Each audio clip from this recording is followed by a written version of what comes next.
It's Friday. I'm Russ Kane. This is the Midday Show. Welcome aboard. Is it ever going to stop raining? It's my number one question. Is it ever going to stop raining? I made a mistake yesterday. I made a travel mistake yesterday. I went down to see a play written by someone I know and starring a friend of mine.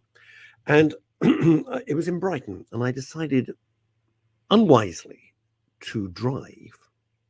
And the reason I decided to drive was that the play didn't start till 8:30, and I was worried about getting a train back, and I've got to do the show there. I'm doing the show, and then I'm doing a podcast afterwards. Okay, so I drove to Brighton. 3.5 hours later, 3.5 hours, I arrived in Brighton.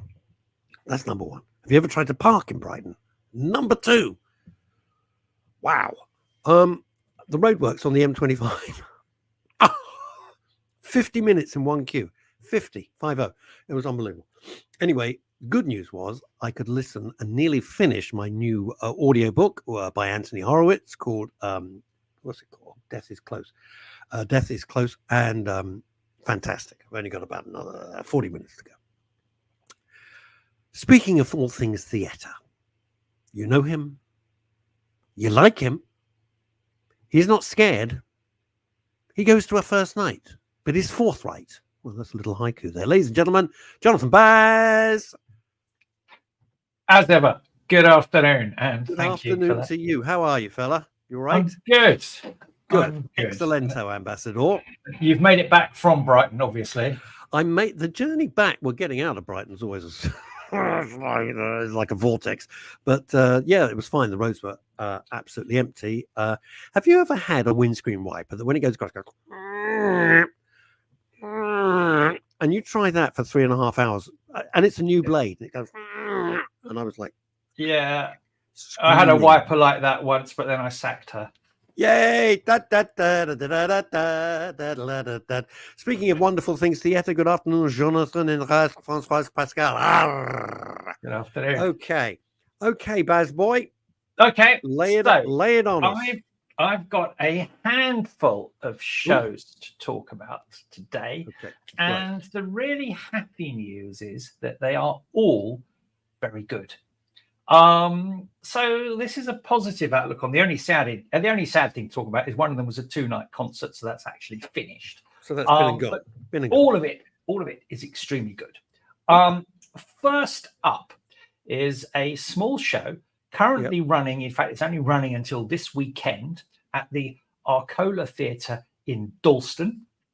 The where?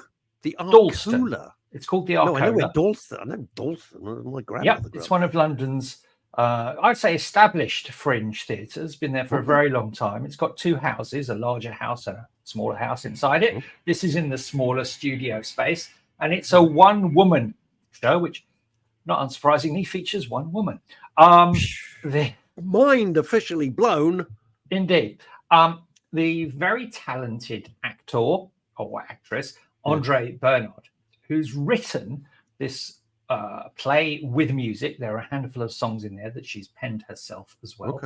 And whether it's autobiographical or not, she does not make clear. It's the journey of a woman's life from drama student through to where she finds herself now, some decades further on in her life. And maybe it's autobiographical, maybe it's not. So I say that's not made clear. She tells her story brilliantly. At times it's very funny. At times it's very moving. At times it's very sad, particularly aspects related to attempts and sometimes terminations or endings of pregnancies and subsequent later attempts at pregnancies in life. I have to say, the one thing that I cannot comment upon as a bloke is the authenticity of her prose, because I'm not able to sit in the audience and say, yep, she nailed that for me. That's exactly how I felt, because I've not been in those situations as a woman growing up. However, are we allowed to even say that anymore? I don't know.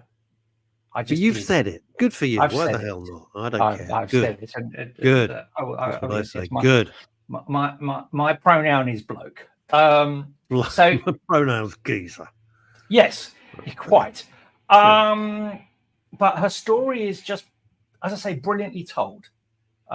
She dances, she moves. If there's one thing that took it from being an absolutely fabulous night, is that whilst her acting and her narrative is off the scale, her singing voice possibly was brilliant, now a little bit less than brilliant. But the way she caricatures some of the lovely blokes who've been in her life and some of the less than lovely blokes who've been in her life. Yep. It's a great story. 2 hours, which is quite a task. There is an interval in the middle, thank heavens. Oh, thank God. But the show is called very enigmatically, what is a woman? And the is in brackets. So it's what a woman or what is a woman. As I say, only on for 2 more nights, tonight and tomorrow night. It is very good. It ain't going to cost you a fortune. It's, as I say, it's a fringe venue, and it is quality entertainment. It's very, I was going to say ballsy, but we can't say that. It's very brave, and it's a huge ask to do 2 hours and put yourself out there. It's a very big deal. So good for this actor, as we have to say these days. Jesus, she does it extremely well. And of course, you speak from experience of holding a solo stage. Well, I do 90-minute show, and that is more than enough. 90 minutes is a lot. I always love it when people say, "Does it take long?" I go, and they go, "What does it take? Like a few days?" It takes months. You're going to write 90 minutes of material, and you want all the material to be good. It takes a long time. And so, give me the name of this theatre again, because I'd never heard of it. I know Dalston. Arcola, Arcola. Arcola Theatre. Arcola. All right. As I say, it's been there for donkey's years, and it's it's a typically average fringe production house. Puts on a fair. I had not been there for quite a long while, but I've seen Andre Bernard's work in other stuff. Was quite intrigued. She also has a fabulous director, a chap called Michael Strassen, who has directed this show. I've heard of him. I've heard of him. A genius. Now, let me ask you a simple question, JB. When you went to the Arcola Theatre, did it have raked seating? The answer is yes. It did. Okay, because last night at the Horatio Pier, or whatever it's called, when I went to the theatre in Brighton, no raked seating, and some of the, shall we say, action, some of the play takes place lying down on a bed. Couldn't see a thing. Couldn't see it. It's very difficult to put on an event, a play, which is long with an interval, and there's no raked seating. So that's just it doesn't help. I share that. I share that frustration. I've known that from time to time, and it is a disappointment because it means you can't see. It's inevitable because it's not a theatre. It's a pier where they do comedy, which kind of doesn't matter. And if you're standing all the time on a stage, it's okay. When they're standing up, it's fine. But the moment they sat down or lay down, you can see where that was going. You couldn't see a thing. Yeah. There we go. There we go. That's just Arcola with raked seating. Yes, indeed. Yes. Okay. Now that sounds good. Good for her. Good. That sounded horribly patronising. I didn't mean it. That sounds great. Well, it is. It's if you're looking for something to do tonight, tomorrow night, and North London works for you, it's a good way of spending your time. It's nearer than Brighton. Something that has closed, unfortunately, it was very good. It was only ever on for 2 nights. Is a musical. Well, it is. It started life as a musical. The musical by Stephen Schwartz called Pippin, which Pippin. You know of Pippin. Yes. I remember it from like a million years back. Yes, this is the 50th anniversary tribute. It's a curious show. It's had a couple of banging runs on Broadway. Yes, yes. Absolute cracking runs on Broadway. When it first opened back in the 1970s, and again 2013, a stunning production. It has never achieved commercial success on this side of the Atlantic. I think I saw it when I lived in America. I think I saw it on Broadway. I'm pretty sure. When was that, Russ? Approximately. It was. I lived there from 76 to 80. Okay, so you'd have seen the inaugural production that I think ran for about 5 years. Yeah, I must have seen that. That was the time when the Chorus Line was first shown, which I loved, and all those huge shows, which are now legendary, were just breaking. It's starting out there. Pippin, I won't talk too long about it because it's closed. But the cast that were put together for this production, albeit only 2 nights, were fantastic. Pippin is a curious show. It's set, as you may or may not remember from all those years back, bizarrely in the medieval court of French King Charlemagne. That's it. Yeah. And Pippin is his young son trying to find himself in the world, the Prince Pippin. Spoiler alert, towards the end of the first half, Pippin the son kills Charlemagne the dad. But to be honest, from there, not only is Charlemagne dead, but the show, in my opinion, becomes a little bit boring. The first half is gorgeous. Some of the songs in the first half are just absolutely out of this world. Stephen Schwartz, remember, who's written a handful of Disney movies, as well as Wicked, which is still. So now we know who to blame. Now I know who to blame. I think you're the only person who I couldn't. I went to the. I think I may have mentioned this before. I know Wicked is an enormous success, so I'm wrong. Everybody else is right. Okay, fair enough. But when I went to the press show or something, like so long ago when it opened, and I went to one of the opening press nights or some nonsense. God, I loathed it. I just didn't get it at all. I didn't get it at all. I just sat there and just kept looking, going, "Is it me?" The person I was with going, "No, it's not just you." Okay, well, maybe it's not just you, and there is one other person in the world population out there who don't like it. But it is, I mean, where Stephen Schwartz is a genius. I would say at times his lyrics are Sondheim-esque in their wit and in their analysis of human nature. And Wicked deconstructs the Wizard of Oz. Wizard of Oz, of course, is fiction, but it creates this whole fictitious backstory around the 2 witches and how they grew up and then drifted apart. And I think Wicked is brilliant. It looks at friendship. When it examines the wizard himself, it looks at power and how power is exploited. There's a great song in Wicked called "Wonderful," because the Wonderful Wizard of Oz, where the wizard says to the young Elphaba, who's one of the witches, that I forget if she's the Wicked Witch of the East or the West. Anyway, he basically explains that human interpretation of history is based on, boiling it into a nutshell, one man's terrorist is another person's freedom fighter. Stephen Schwartz puts that into a song, basically. And he is brilliant, talking about human hypocrisies, etc., etc. The genius of Wicked's lyrics are, in my opinion, off the scale. I'm also going to declare a modest interest. You co-wrote it. Well, the songs in Wicked are I held very close in the hearts of my son and his newly acquired wife. They got married a couple of weeks ago. And one of the songs from Wicked featured a couple of times in their wedding ceremony, a song called "For Good," about the impact of how someone coming into your life and making a positive change for you. The song "For Good" is fabulous. Interestingly, my son's best men, and he had a team of them, referenced a song from Pippin in their speech to him. Good God.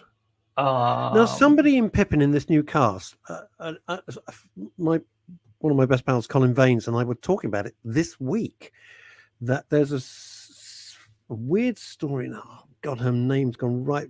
Very famous actress. And are you going to say Patricia Hodge? I am. Patricia Hodge was, I think, in New York, staying with a mate. If I've got this story wrong, Colin, I apologize, Colin Vaines. And she was there, and he says, "Oh, there's this new show, Pippin. Why don't you go and, you're here, you might as well audition." So she rocked up and got the part. And now she plays, I think, the grandmother, or correct. So she was the young ingenue, and now she's playing the grandmother. A little encapsulation of life there. It's lovely when that happens, and I have to say, her song which is called No Time at All, the grandmother's song, Yeah. is the most glorious celebration of life. It is a grandmother celebrating her loving friendship with her grandson. It's a bit of an audience sing-along in it. And Patricia Hodge, who now is an age that I know what her age is, but I'm not going to mention it. People can No, we mustn't. We mustn't. She absolutely nails this song. Oh, she's a very good actress. God, you would not believe her. I'm always scared of her. And my friend Jane Kerner, who's was a wonderful West End agent. She's retired now. So Jane and Pat, as she calls her, goes way, way back. And we're having dinner, but Patricia Hodge rocks up and joins for dinner. And of course, I'm thinking, oh my God, it's Patricia. Because I'm like, with certain people, some people I don't care, but I thought, oh, Patricia Hodge, she's a bit scary. And I was on my very best behavior. Never called her Pat, by the way. Much as I could do not to call her Miss Hodge. And we're having dinner together. It was ridiculous. Yes. She's quite, what's the word? Not aloof, that's the wrong word. Kind of awesome. He's not the sort of person you could just wander up and go, hi Pat, how you doing? I mean, most people I do, but not with Patricia Hodge. I'm always exceptionally polite. Well, she has this one song in the show, and so I hear it out of the park. Gorgeous. And I have to say, as I've seen the show Pippin over here in numerous Fringe and off West End productions, gosh, probably 6 or 7 times over the years. This was by far and away the best production I've ever heard. And it was on for 2 nights. Only on for 2 nights. They hired Drury Lane, unlike that ghastly piece that had Eric, what's his name, from Will and Grace a few weeks ago. Eric McCormack. Eric McCormack. Who I'm a big fan of. Big fan of Eric McCormack. Yeah. It was a lousy show. In this instance, however, Drury Lane was packed. Fabulous cast, fabulous band, fabulous show. Certainly the first half is brilliant. Can I ask a question then? Yep. Just putting on my producer's hat, which I don't have. Yep. Let's pretend.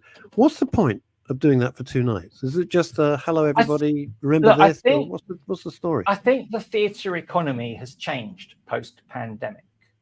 You need, but we're going to use that phrase, balls again. You need balls of steel to mount a musical that's going to fill Drury Lane.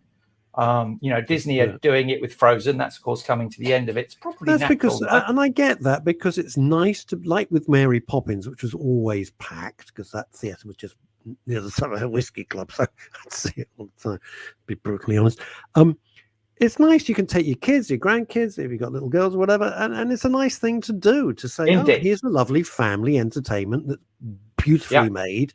Let's go and have a great time in London. It's nice. But the theatre model is such that, and listen, I'm no expert, I'm no scientist, but these concert productions are popping up from every now and then of different shows, some good, some indifferent.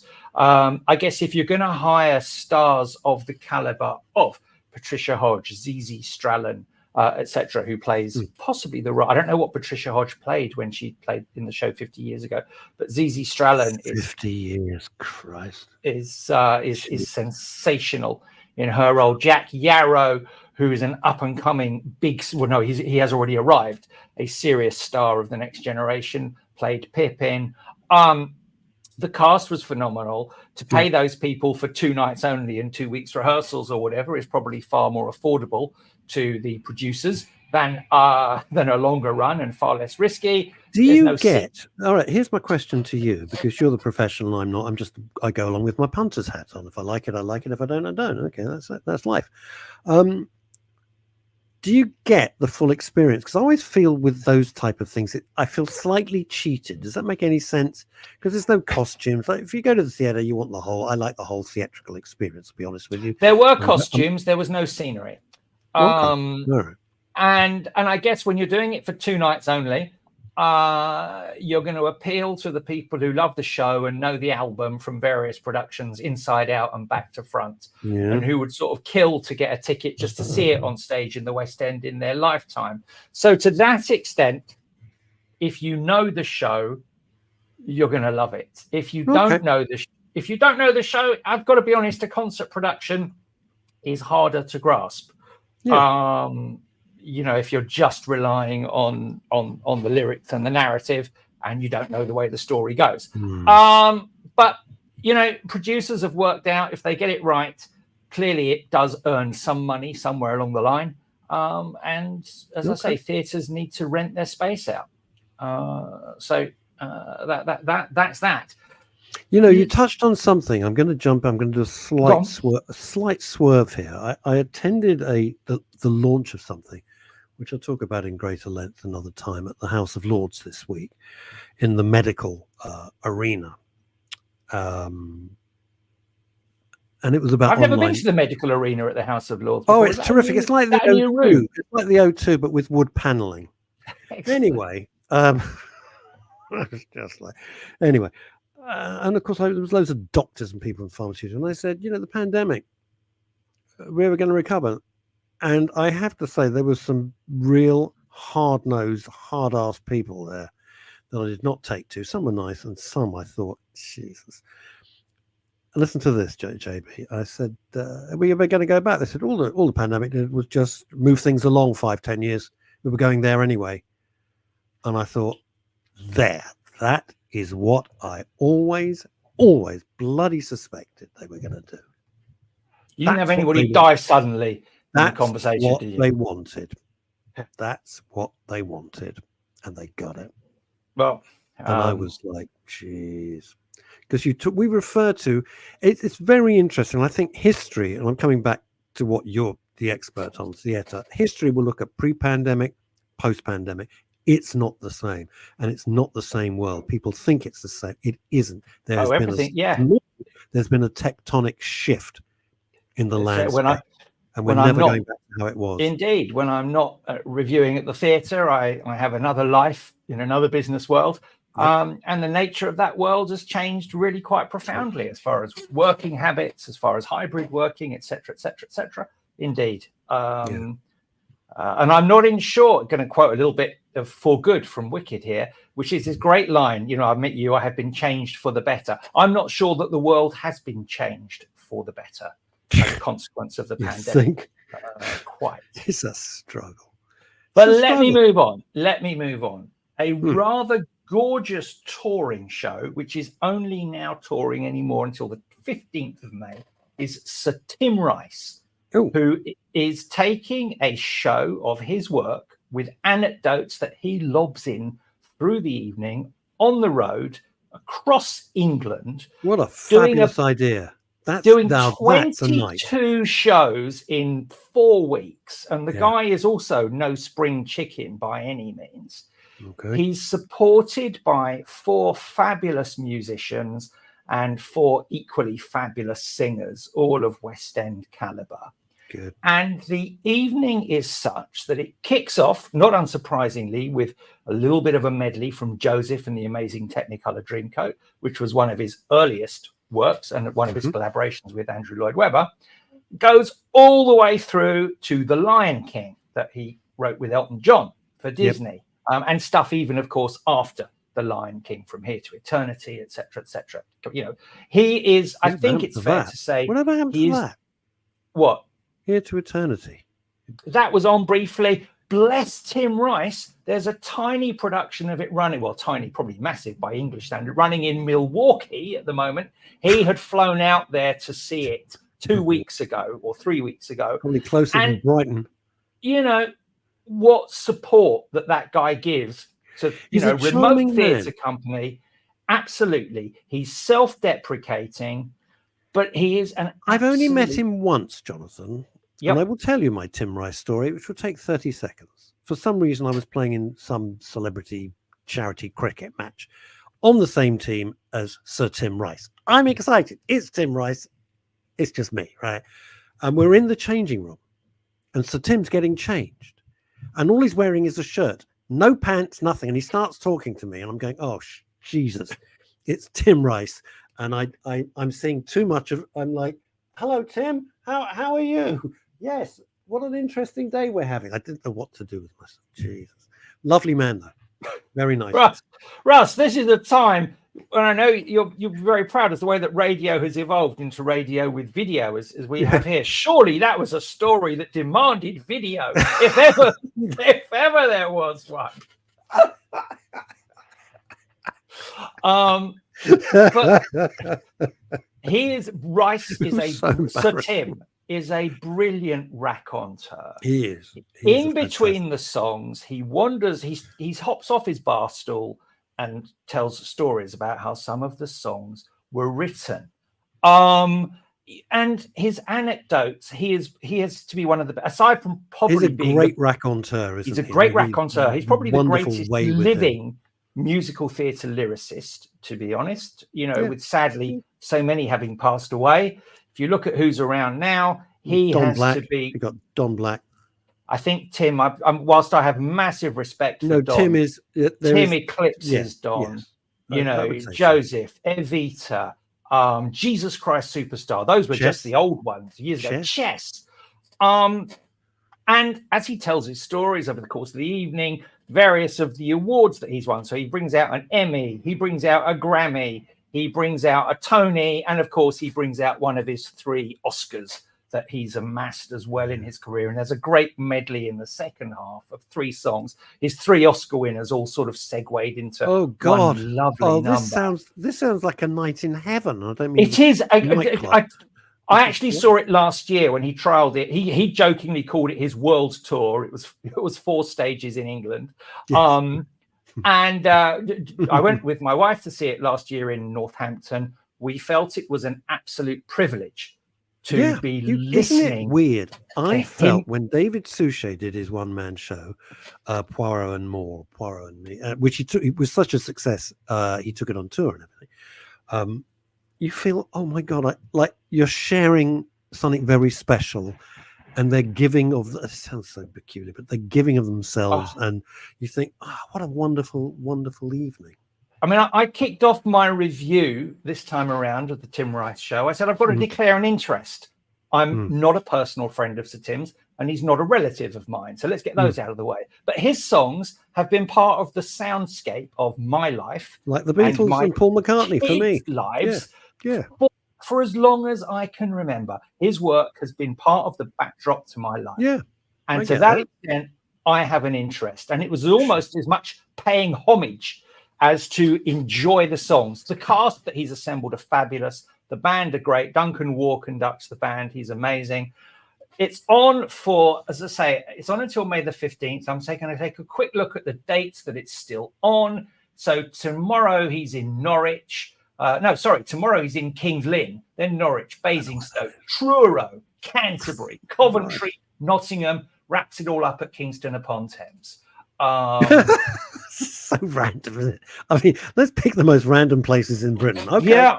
We'll end up in Kingston upon Thames, that well-known cultural... That's a heck of a schedule for the bloke to put himself through. How old is he now? We're allowed to say that he's a guy. So you know something I don't know, but he's well in his 70s. I don't think I'm pretty sure he's not 80. Yeah. But he's got such a great voice as well. It's one of those voices you listen to, and he's witty and he's clever and his timing. The one anecdote that I'll share here, and there's many of them through the evening, is when they made the film of Evita with Madonna. For it to be up to get any Oscars, the songs need to be new. And of course, by that stage, the show was 20, 30, however old it was. There were no new songs. So Tim and Sir Andrew got their, I mean, it may probably be Lord Andrew by then, I'm not sure. Anyway, they got their heads together and wrote a new song for the movie that Eva Perón sings late on in her life to the people of Argentina, "You Must Love Me." And lo and behold, the song went and won the Oscar. It was a brand new song for the movie. They wrote it entirely for the Academy, and it won. Can I quickly tell you an anecdote, which you won't normally get on review shows, right? One day, for things that are too complicated, I get invited. Would you like to have lunch with Andrew Lloyd Webber? I thought it was my friend Larry winding me up, so I put the phone down twice, and it turned out it really was Andrew Lloyd Webber's office asking to have lunch. 4 of us, myself, somebody else, Andrew Lloyd Webber and his PA, go and have lunch in Chiswick. The most charming guy. And he wants to put together an event, which I won't bore you with. And he's going through these things, and it was like a game. We'll get Eric. I'm trying to think of that bloody hell's Eric? And we'll get back, realizing that Eric's Eric Clapton, and we'll get Barry and Barry Gibb, of course. And he's doing all this, and I'm trying to play catch up. I'm not look like a complete, noob. And eventually he says, and I'm sure Madonna will come. And before I could stop myself, Jonathan, like the moron that I am, I said, oh, I said, Andrew, what, do you know Madonna? And he said, and now he could have buried me at that point. And he just quietly said, oh, Russ, I wrote a musical called Evita. At the moment, he said, I just buried my head in I said, I am so embarrassed. Of course, I am so sorry. Yes. And he was so decent. He was so decent about it. He could have taken the piss out of me mercilessly. I felt such an idiot. I felt so stupid. I can't follow that. How to impress one of our icons. Do you know Madonna? Well, yeah, I wrote an entire musical for it. Idiot. Now, I had one more show to speak about. However, the clock is against us. So I'm going to bank that for the next time around when the show is still on, because it's doing well and it's on until the end of August. Oh, good. Okay. Two strangers carry a cake across New York. Yes, it's getting advertised everywhere because I'm on the tube nearly every day, and there's posters for it like every single place. So I'll say more about it next time, but I really enjoyed it.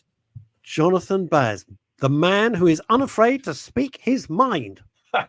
All right, Jonathan. Congratulations on your son's wedding. How lovely! The video you were kind enough to send me looked absolutely stunning, and your new daughter-in-law looks delightful. Okay, Jonathan Baz, theatre critic. There we go. So much. It's all showbiz. Can you imagine how embarrassed I felt sitting opposite Lloyd? I felt the biggest twat in the world. Talking of gorgeous people who never embarrass. Let's get rid of this, bro. Let's get rid of this. I've got to do it all myself here. Hang on. Well, I get rid of that. Right. Talking of fabulousness. Talking of being embarrassed in the company of, in awe of the blonde luminescence, of the BAFTA-esqueness, of the I go on the new Cunard boat, but I don't bring my mate Russ with, ladies and gentlemen, Chantal Rickards OBE. Oh, I got it the wrong way around. No one wants to see me. They all want to see you.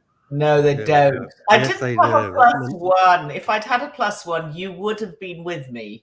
I could have been a stowaway. I could have been a stowaway on this thing. No, the security was massively tight. Jeez. So, well, there you are. As you are called, the blonde bombshell. There we are. And the wonderful Françoise Pascal, who, if you've never caught Walk the Talk, the Hero's Journey with Françoise Pascal, try and catch that episode. Boy, oh boy, what an eye-opener. Françoise says hello. Right. So, quickly to say about the boat, of the ship, sorry. The ship, it's a liner. I know people get very annoyed with me if you get it the wrong way around. Come on. Yeah, it's a liner. I think officially Cunard are the only people in the world who have cruise liners. Don't ask me what why the definition is different. I think one has Hillary O'Neill doing a cabaret and one doesn't. That's it. But anyway, they have a brand new queen. They now have 4 queens. Okay. Which is very good. It's called the SS Bobby Crush. Yes. No, it's much more. It's not called the SS Bobby. And its inaugural voyage is actually tomorrow for a week. It's the first. Yeah, cruise. Because Mike Doyle, if you're going on this thing, there's a chap called Mike Doyle. I was lucky enough to do panto with him. Stupidly talented. And really? I think he's on this inaugural voyage. He's a terrific entertainer. A chap called Mike Doyle. Good. Very good. Well, they had a sort of starry evening, and about 1,000 of us descended on Southampton. Jeez, and God, it would have been very. Was it like being back at Langan's Brasserie, but times 10? A bit like that, yeah. Well, I was there, so I bumped into lots of people I knew, which was lovely. So what a surprise! Gorgeous Chris Biggins was there. Oh no, surely not. It's not a party unless Chris is there. Has he got over his agoraphobia yet? Him and David Stark, 2 people agoraphobics. No,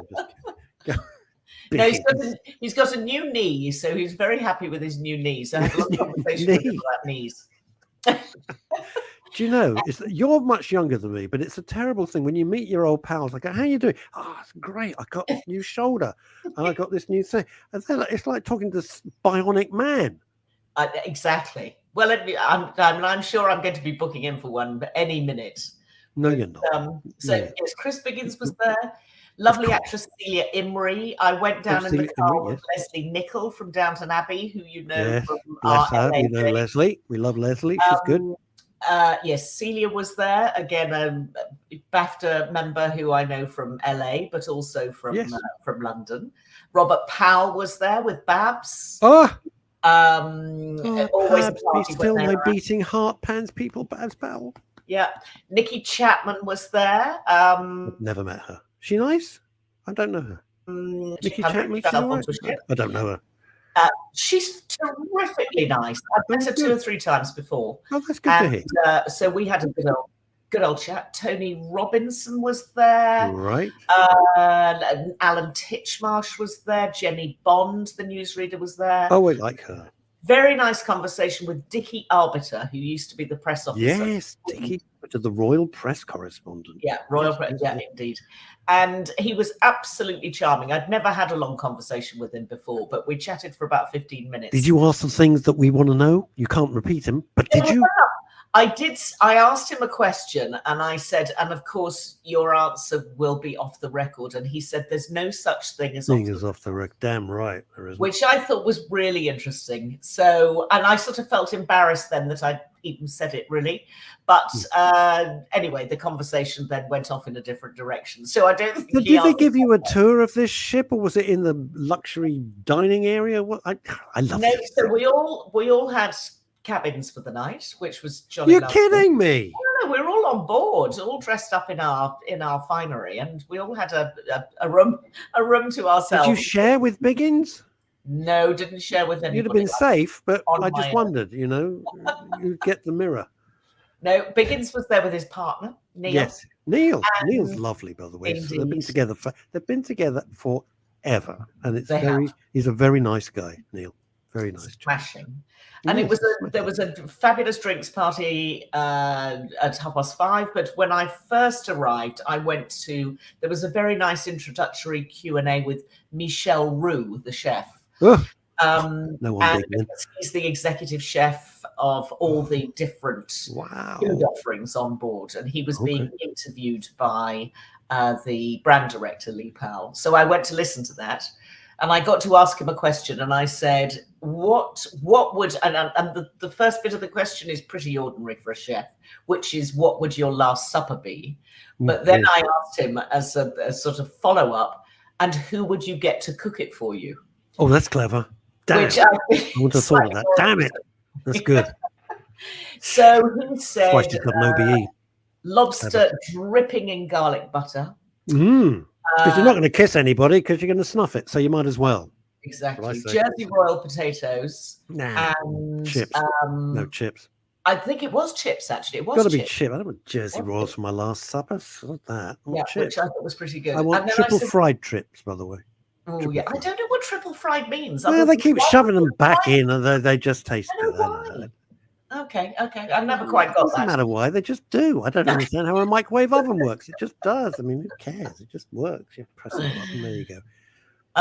Anyway, lovely. Anyway, is it a good-looking ship? Is it a good-looking ship? I bet it's great. Fabulous. Beautiful? Yeah, of course. Yeah. Very elegant. I think it's got 1,000 staff and 3,000 passengers on when it's full. Oh, big enough. 3,000. Yeah, and they're all terribly excited about this new ship that's joined their fleet. It was completely lovely to be there, an absolute pleasure. Nice. And I can't believe that they put. So, did you traipse back from Southampton this morning? No, yesterday. No, because I went down on Wednesday night and I got back yesterday. Oh, I see. Oh, okay. So you stayed overnight, and they give you breakfast and everything. Look at detail. I'm a detail guy, but you've noticed all the details around food. No, I went to the gym at 7 a.m. and then shut up! You're boring. Shut up! No one's interested in you in the gym. Now here's a show for you that I've got addicted to. Very quickly, it's on Netflix. It's in 13 parts, so it must be pretty good if I've stuck with it. I got another 2 parts to go. It's called Ghost Wars. Not for everybody. You will hate it. Don't watch it. You won't like it at all. Okay. Very Walk me freaky. through it. Very freaky. Set in this one-horse town in Alaska, which has one bridge going in, and once the bridge is out, you're screwed, right? And there's a whole raft, no pun intended, of different characters, and it gets weirder and weirder and weirder. Ghosts are the least of their problems by episode 10. Trust me on this. It has, if you're squeamish, don't. I actually am squeamish, but some of it, holy God, even for TV, I was thinking, this is rated 15? What? Okay. And I'm stunned because I thought this had to be rated 18 and then some, because I can't even go into some of it. I'm even on this show where we discuss anything and everything because I don't care. I won't go into details because they are that stomach churning. The effects are amazing. It looks properly directed by a proper grown-up, proper dialogue by people who actually know how to write a script, proper gripping story. You're going, I don't know where I think I know this is going. It's got Vincent D'Onofrio, who is one of my favorite. Oh, I love Vincent D'Onofrio. He can't do wrong. He's just a sensation. And I don't know the rest of the cast, but they're all bloody great. And you got everything from, it sort of mixes The Exorcist and Alien and anything to do with cannibals. It's just incredible. Is it a supernatural thriller? Yeah, well, it's interesting. Get out. I mean, it's interesting. What they've done is it's clever because it takes straightforward supernatural, except most of it happens, like in my book, the Gatekeeper, in broad daylight. So it's reversing the trope, like the really scary stuff. Okay. It's happening in broad sunny daylight, and you're still scared shitless, frankly. And then there's science fiction element to it. There's a big science fiction as well as the supernatural, as well as pure bang on horror. It's clever. I'm loving it, but that's just me. Other people will loathe it. Not for you. Not for me. Really not for you. No, you won't get past episode 1. Trust me on this. Okay, right. Oh, now here's a quick question from Chantal, which is this. Chantal, ma chérie, have you seen The Tattooist of Auschwitz? I was horrified by the series. I haven't, because it would give me nightmares. Well, very good question. And I started watching the first episode this morning, and I decided not to review it today because I need to watch more than one. And process it, I guess. It's based on a book which is supposedly based on a true story about a man who became a tattooist in Auschwitz, and they set it up as if it's a love story. So I'm not going. What I will do is I will watch it properly and I will review it properly next week. Okay. I know there's controversy out there about it. From all quarters, a lot of people are saying we cannot take another Auschwitz drama. I get that, totally get it, which I think is why the filmmakers call it a love story up front, because that's a very different angle from the normal. But yes, there is some controversy, but I'm going to come back next week and I'm going to tell you more. Okie dokie. And Francois Pascal, who's tough because she's been through so much in her life. Yeah. If she says you will be horrified, I dread to think what it must be like. Certainly, I won't be watching it. It's not for me, but because that'll just send me off the deep end. Anything you found? Anything? Well, anything decent? I'll tell you why I asked this. You know, every Saturday I meet Colin Baines, who's produced loads and loads of films, and I say I keep going to Amazon, and the other night, bored, I tried to watch and started 4 films. All 4 I gave up within 10 minutes. All 4. Oh, really? They're just unwatchable garbage. I mean, they look like they're shot on an iPhone, and that's being rude to the people who make iPhones. The script writers were, geez, take away their typewriters, please, or whatever. And the people can't act. They're just rubbish. I mean, rubbish. Ugh. Well, interestingly, I'm going to tell you about a program that I watched, which the first 2 series have been #1 on Prime for the last 2 years. I'm hoping that the 3rd series, which starts today, will do the same. But one of the reviews I was reading said, quite interestingly, that Prime had spent nearly $500 million on a big new drama that really isn't working for them. Oh, but actually, and what the reviewer went on to say is, but stick a few old cameras on a few tractors driving around a field with Jeremy Clarkson at the wheel, and actually you get a success on your hand. And it is, in fact, the third series of the Diddley Squat series, Clarkson's Farm, which for those that have followed it, and it has been number one, 2 years in a row, because it's deservedly so. Deservedly so. It's sort of lovely, even though I'm not crazy about Jeremy as a I think he's a bit masculine for me, maybe, let's put it that way. But the stories are always great, and you learn so much about ecology and what farmers are putting up with, and weather patterns. And I mean, it's fascinating. You can't but be taken in. So Diddley Squat, the name he gave to the farm, because he's never made a penny out of it, is going into pig farming this year. So it's going to become Piggly Squat. Does he have more success than with the sheep? Exactly. Yeah, the sheep are a disaster. And in fact, the first episode, I have watched the first episode, a lot of the cattle get taken away. And it's actually very poignant when the animals get to. I mean, you're a massive animal lover. But these aren't domestic animals, but they get taken away in a big lorry, and you know exactly where they're going, and it just sort of feels sad. Holiday. They're going on holiday. No, they're not going on holiday. No.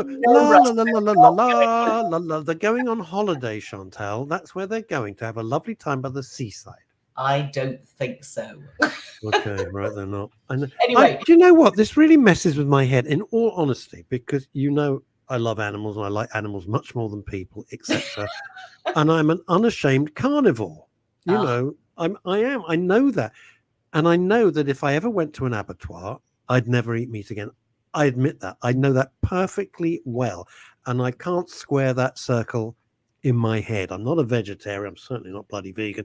And I beat myself up about it. I do. And I know it sounds ridiculous. Well, yeah, there you go. But I'm a hypocrite about it. But I can't come to terms with any of it. Yeah, horrible. Well, anyway, they've set it up very well, because Caleb, the tractor driver, has been the farm manager. I love that guy. I know, he's brilliant. So he's farm manager, but what Clarkson has done is he's split the farm in two, and he's given Caleb one half of the farm. Not really, but in management terms, and he's looking after the other half of the farm. And they're both going to see how much money they put in and who can make the most.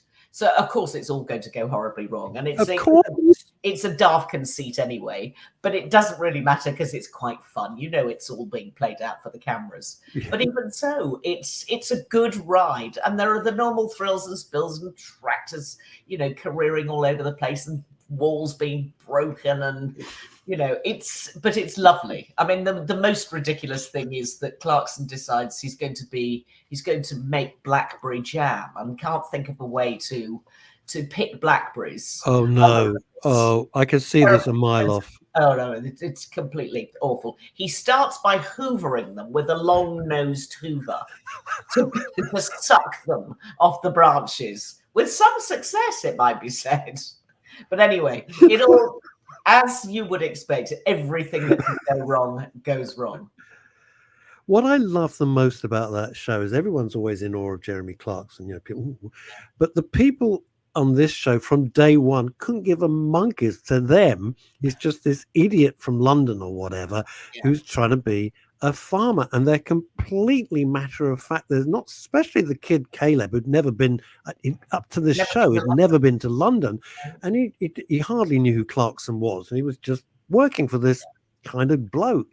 And I loved it. It's the only series I've ever seen ever since I followed Clarkson's career, which is since day one, because I love his writing as well, where somebody is just totally unimpressed by who he is and just said, well, this is the way, you're an idiot. This is the way we're going to, it's just lovely. It's just lovely. I don't think he'd ever been spoken to like that, especially because the kid was like 19 or 20 when the series started. It's great. Yeah, but it's got the same characters in, and I think it's going to be lovely. So that's my weekend sorted out. Yeah. I shall hoover it up. Hoover, very good, very good. See what you did there. You see, you brought it all the way round, all the way round. Right. Anyway, so that's on Prime. And Yep, if you haven't ever seen Clarkson's Farm, go back to the first series. Oh, yeah, enjoy it. It's so enjoyable. It's so enjoyable. It's funny. It's poignant.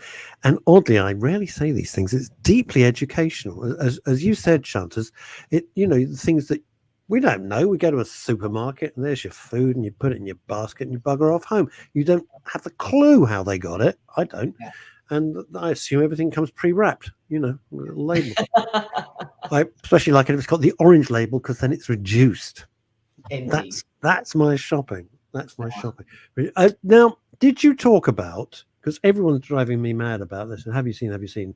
No, I've seen the clips. Baby Reindeer. Did we talk about that last week? Did you talk about Baby Reindeer? Yeah, everyone's gone berserk about it and saying, I was down in Brighton yesterday and I invited a chum to join me and see this play because she lives in Brighton, so she literally had to walk around the corner. I mean, literally.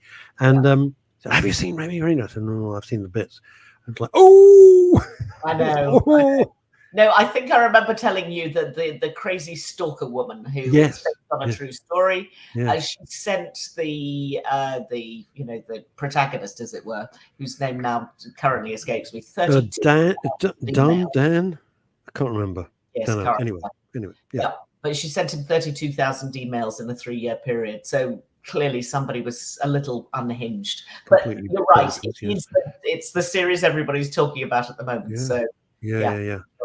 Not for the faint-hearted, I gather. Not for the faint-hearted, no. I now tell you the other thing that I've watched this week that I enjoyed that has got a lot of buzz, because it's everybody's been waiting for this series to come about for at least 10 or 12 years. Do you know the history writer C.J. Sansom? Totally, Shardlake. Shardlake, exactly. Who died this week. Who died this week? Isn't that extraordinary? So 71. He was 70 or 71 years old. Now, I listened to the Shardlake audio books and wonderful dramatizations of the Shardlake series, which Chantal will explain what it is in a second. And I was so impressed. After all this time, they think, right, we're going to get, he's from Yorkshire. He always gets killed in everything he's ever in. Thank you, Sean Bean. Sean Bean playing Shardlake, which I thought. No. No, he's not playing Shardlake. Cromwell. Oh, he's playing Cromwell. Yeah, that makes sense because I thought it was weird casting. I misread it. And they finally make the series, and then the writer dies. Literally, he died a week ago today. That's right. Extraordinary. A week ago. I know. Such a pity. Anyway. Damn right. He had enormous success with his novels. He was, in fact, a lawyer, although he left school with no qualifications at all. Wow. But eventually got to university, then got a PhD, then trained as a lawyer, and then decided to give up the law to become a writer. Very interesting man, but very low profile. I don't think I've ever it doesn't do chat shows. I certainly wouldn't know what he looked like. No, not a clue. Anyway, lived in Brighton, but sadly no longer with us. These books have finally come to the screen. They are all set in Tudor times. Yep. The hero is a lawyer called Matthew Shardlake, who is, as they describe him, a crookback. He is a hunchbacked man who is sort of ignored by everybody, but he's got a very sharp mind, and he is Thomas Cromwell's sidekick. And Thomas Cromwell is trying to get the dissolution of the monasteries underway. And one of his commissioners gets murdered. And this is the first story in the several books that follow on. And Shardlake is sent to Scansey to try and find out what has happened. And it's beautifully played by a very nice young actor who I didn't know other than from the radio, because he's in The Archers. He plays Rory in The Archers. And so I've sort of known his voice for a very long time. Okay. And he's called Arthur Hughes. And in fact, he does have a malformation of his arm. So he plays it rather well because he's slightly out of kilter. You know, his body features are slightly irregular. So actually he plays it well for what it is because he's a man of disability. But it's beautifully done. I mean, my problem with all of these wonderful history things on television is everything is lit by candlelight. And unless you're watching on a fabulous screen in a dark room, can't see a thing. No, you can't see. But I've watched the first episode. I think it's can't see it. Yeah, exactly. But we'll see. It's on Disney Plus. Russ. Crap! I know. Crap. But it's only £4.49 a month. So you could just, and there are about 3 things that you could watch straight away on Disney Plus and then cancel it. And that would definitely be worth your £4.99. But the Shardlake books are really good. Great. And, you know, when I've talked to you about TV in the past, and I've pitched some ideas to you over the many years we've known each other, and you always come up with this phrase, where's the sense of peril? Yeah, jeopardy. Where's the jeopardy? Not the American game show, but where's the jeopardy? Even if it's a game show, where is the thing that you go, oh my God, if I get this wrong, X, Y, Z happens? And with Shardlake, you always think this could go horribly. It's not like you're rooting for the guy, but you think this could go horribly wrong at any moment. You know, he always feels very exposed on his own. He's physically vulnerable, and that's really written into every line of the books, because I've read all the books. Yeah. And because he's physically vulnerable, you sort of take that on board, because you just think somebody could just knock him over in the street. Completely. He generates lots of enemies as he goes along. He does. He makes a lot of, not because he's a bad guy, it's because they've got their interests which they wish to protect. Yeah. The other series, which was screaming out, there's a parallel with this. Yeah. I'm a huge fan of the late, and I was so thrilled to have met him and talked to him and told him how much I loved his work, Christopher Fowler, who died. Oh, yes. Christopher Fowler died young.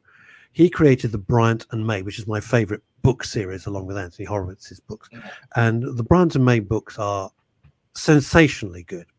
And for years, we asked them, it was a very intimate little setting, why have Bryant and May never been on TV? So because they keep putting forward these terrible production ideas and appalling casting, because in our heads, we know how these characters look. That's always the danger with making TV out of a book. You have invested in the book. In your mind over years, you know exactly how they look. And suddenly you've got these, you go, who the hell cast this? This is all wrong. Yeah. And then he died. But one day they might well come on to tell Bryant and May. They're just fantastic stories. Fantastic. Yeah. What a skilled man. And awful, died of cancer, young. There you go. Same as Shardlake. Oh. Right. What next? Well, back to terrestrial telly, just in case people are struggling with all of their expense of all of the digital ones. Digital Detectives on Channel 4 is a good new series. I think it's a true life crime series, but basically it's not so much about the crime itself, because that tends to get, you get down into the weeds very quickly, and I'm not really into death and destruction just for the sake of it. But this is about how the crimes are solved through digital detection. Because most crimes now, where people have been. They've got a phone, they've got a smartwatch, their car tells you where they've driven to and how long it took you to get there, and how long the 3.5 hours to Brighton. 3.5 hours to Brighton. So it certainly puts forward the idea that there's nothing that you can get away with these days. But actually, you'd think, unless you throw acid over 6 people and then disappear off the face of the earth. Correct. But Channel 4 does crime series terribly well, actually, with a lot of care. And they follow. It's only a 3-parter, but they follow 3 different stories.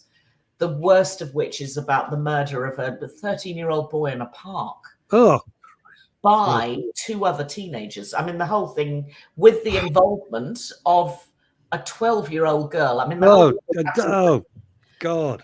But the way that the story unfolds is played out like a thriller.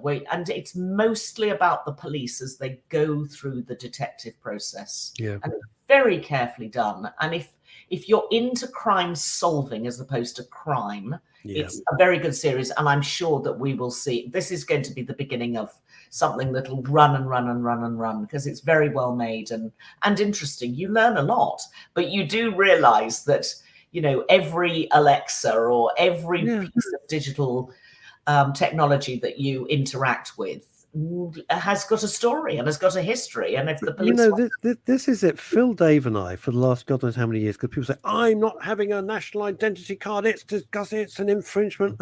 And Phil and I, but we don't agree on much. But we all go, well, you're a muppet. Get rid of your phone. Get rid of everything, because everybody knows where you've been, where you are, who you've been in contact with, how much you spent, where you went on the tube, where you went on the bus, where you went and bought a sandwich. You're tracked. Yeah. My life is so dull. Good luck following. I mean, you know, what the hell? You're not going to find anything of any interest whatsoever. But it's a nonsense. Everything's there. Yeah. Absolutely everything. No. And I don't mind the idea of an identity card. I lived in France when I was 20, I think. I lived in France for a year. And you've still got the same sweater. I've still got this. I've got my Breton sweater.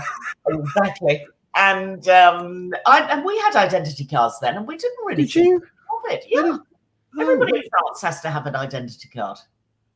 And what would be on? Seriously, what's the difference between? I don't want to keep you, but well, I do actually. But what's the difference between that, say, a driving license, which you got your picture? Well, as far as I'm concerned, nothing. Speaking of which, yesterday I went to vote in the mayor elections. Right, you got to bring. Me too. You got to bring photo ID, yeah. Yes. So I bring my driving license out. They didn't think it was me. No, it's fine. It's all totally valid. They didn't think it was me. No. And I said, well, I've aged. I've had a bit of a rough time. And they went, what? I said, well, I've grown a little beard and my hair's gone a bit grey. Yeah, but and I said, really? I said, come on, really? I said, I'm not trying to break any rules here. Look, I got all the identification. Here's my thing. And they were studying it and studying. I said, ladies, really? Yeah. And they got the point. So Count Binface. Yes, well, I was very tempted to put my vote against Count Binface. Don't. Yeah. Have you seen the promo videos are brilliant. It's funny stuff. I mean, it's funny. We all miss Screaming Lord Sutch. So Count Binface is a good. When do the votes get counted? Obviously, Tower Hamlets have counted immediately. 116% of the vote to Sadiq Khan, and the vote hadn't closed. Apart from that, Monday. Monday it comes out. Monday, like we don't know what's going to happen. Yeah. Listen, thank you. It's so lovely. I'm lovely to see you, as it always is. I had lunch this week with your chum Hattie Suvari. Oh, lovely. Yeah, who looks. Explain this. You're a woman of the world. Can you explain how someone who is as slim as a reed, not an ounce of fat, can eat like Hattie Suvari? Holy God. Not telling. Holy God, I swear to God, if she was a bodybuilder, I could understand it. And she was leaving lunch to have a big dinner. I said, what time's dinner? 8, 9 o'clock? No, 5. 5 o'clock.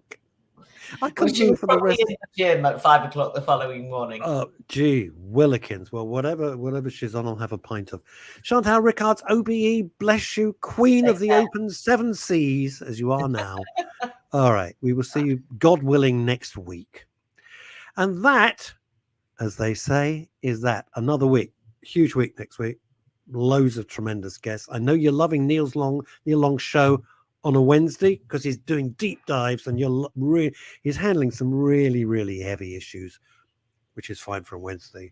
I'm kind of done-ish with my heavy issues. I want to be like you, and hence the amazing number we're getting all over the world. Thank you so much. We just want to have a little bit of fun in these dark days, a little bit of amusement, a little bit of light relief. We'll touch on mental health and well-being as and when it's appropriate. I don't want to focus on it. I want to give you, where we can, entertainment. A laugh here, a laugh there, and look at heavy stuff as well, but not endlessly, because I think we're exhausted from it. I do. I think we're exhausted from it. We just need a little bit of light relief. Have a lovely weekend. I think it's a long weekend. It doesn't matter. We'll be back on Monday, me, Neil, and some amazing guests. Until then, try and stay out of trouble. Not easy, but give it a go.